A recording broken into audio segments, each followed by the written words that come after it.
If we need to achieve some advanced effects, of course, the standard tools that you usually get inside the Spectre of DaVinci Resolve, they are not enough. Sometimes you need to mask objects or elements that have a very specific shape. For example, in the previous lesson, we used the door as element for making the transition.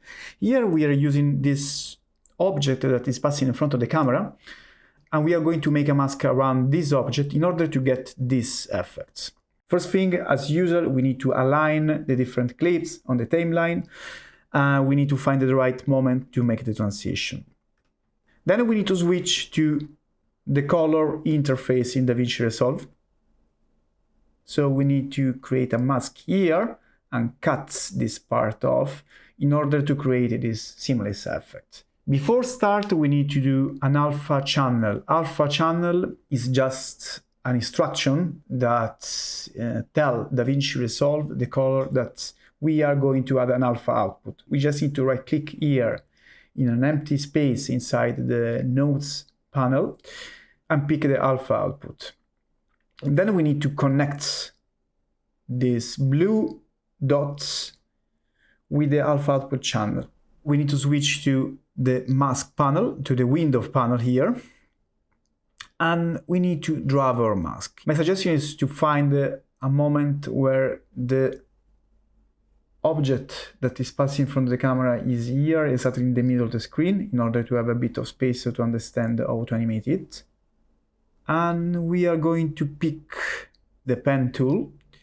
The pen tool allows you to drop the mask around the place you want to cover. Add some points and create a follow the shape. I'm driving a mask around all the elements that I want to cut away from the frame. I need to close the shape. Now, as you can see, the masking, once I close the shape, is not in the right side. I just need to invert the mask. In order to invert the mask, I need to click here. Here I can control if the mask is hiding or showing the specific part of the frame which I'm applying it to. Now it's time to add some keyframes. The keyframes panel is usually hidden in DaVinci Resolve, so you need to click here and toggle the keyframe frames. And then we need to click here in order to toggle on the automatic keyframing.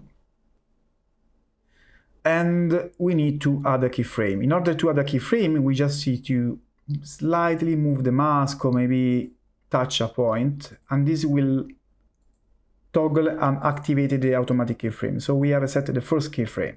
Once we have added the first keyframe, we need to move one frame forward and back. And this is probably the most boring part, because if we want to create and also to make it very seamless, we need, for example, to move the mask to add a few more keyframes. So we are going to move the mask here. Always try to make the transition completely seamless and completely invisible for the people that are watching your videos. We can also make it a bit softer by... If you change the softness, you need to change it on every keyframe. So I need to add the same softness on the keyframe that we had before. Let's going forward to the end and move here.